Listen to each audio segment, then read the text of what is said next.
আসসালামু আলাইকুম। কেমন আছেন সবাই?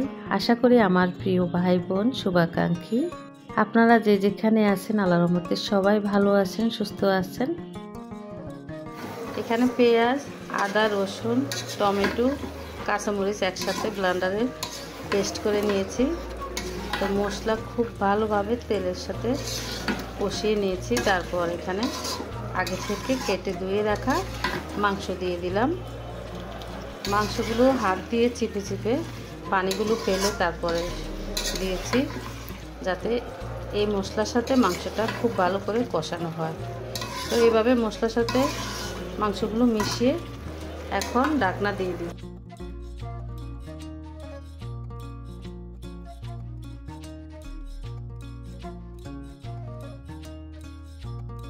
আমার রান্না করার এই চুলায় গ্যাস পরিমাণে একটু কমে উঠে, তো তাও আমি চুলার আঁচটা একটু হালকা কমিয়ে রেখে ঢাকনা দিয়ে মাংস কষিয়ে নিয়েছি। তো দেখেন কতটুকু পানি বের হয়েছে।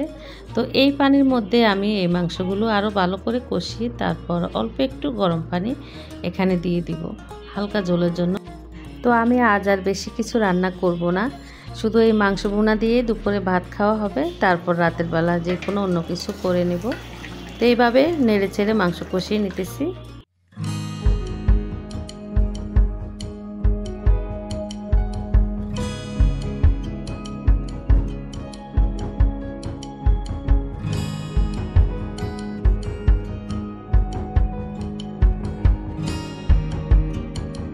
আমি যখনই মুরগির মাংস রান্না করি, তো মুরগির মাংসের বুকের যে অংশ থাকে ওখান থেকে কয়েক টুকরা মাংস আর কি তুলে রাখি।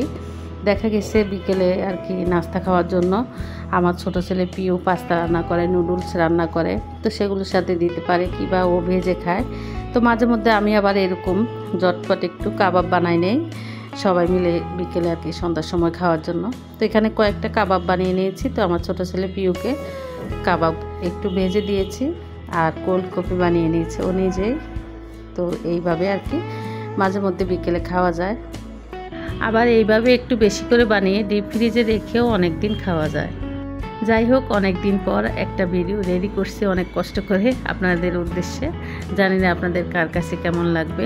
তো এটা পরের দিনের সকালের ভিডিও, সকালের রুটির সাথে নাস্তার সাথে খাওয়ার জন্য আর কি। এখানে বরবটি আলু দিয়ে টমেটো দিয়ে আর কি ভাজি বসিয়ে দিয়েছি। তো আমরা বেড়াতে যাব আমার বাসুরের বাসায়, আমার বড় বাসুরের বাসায় হাতিরঝিল মহানগর আমার বড় বাসুরের বাসা। তো ওখানে আর কি দাওয়াত আছে আমাদের। তো সকালে নাস্তা খাওয়ার জন্য আর কি এভাবে ভাজি কেটে নিয়েছি আর রুটি বানিয়ে নিয়েছি, সাথে চা খাবো। খাওয়া দাওয়া শেষ করে বেড়াতে আর কি চলে যাব ভাইয়ের বাসায়। আসলে অভ্যাস মানুষেরই দাস। অনেক দিন ভিডিও না দিতে আমার ভিডিওর কথা মনেও নাই, মন থেকে উঠে গেছে ভিডিও করার কথা। মনে করে ভিডিও করতে হয়, ভিডিও করা, ভিডিও এডিট করা, তারপর সময় মতো ছাড়া।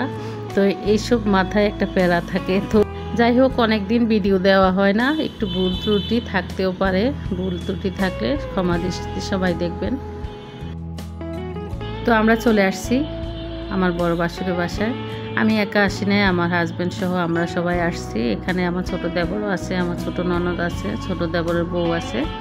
তো দুপুরে খাওয়া দাওয়া শেষে আমরা বিকেলে নাস্তা খেলাম। তো দেখলেনি কি খেলাম, সাবু রান্না করছে আর তরমুজ কাটলো আমার ছোট দেবর। তো ওরা সহ সবাই আবার হাতিরঝিলে আমরা রাত্রে ঘুরতে আসছিলাম।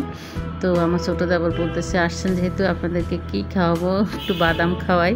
তো আমরা এখানে কিছুক্ষণ বাদাম খেলাম, অনেক হাঁটাহাঁটি করছি, তারপর বাসায় গেলাম। অনেক দিন পর হাতিরঝিলে আসছিলাম, খুব ভালোই লাগছিল।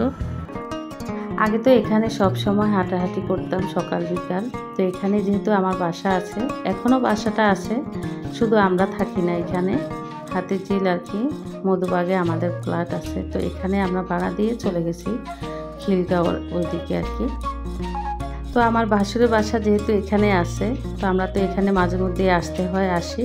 তো আসলেও দেখা গেছে বাসায় থাকা পড়ে, বেশিরভাগ বাহিরে আড্ডা দিতে কমে আসি। সবাই মিলে একসাথে হলে বাসা বাড়িতে গল্প গুজব আড্ডায় সময় কেটে যায়, বাহিরে আড্ডা দেওয়ার সময় থাকে না। যাই হোক, অনেক দিন পর একটা ভিডিও দিয়েছি, জানি না আপনাদের কার কাছে কেমন লাগছে। ভালো লাগলে কমেন্ট করে জানাবেন। আল্লাহ হাফেজ, আসসালামু আলাইকুম।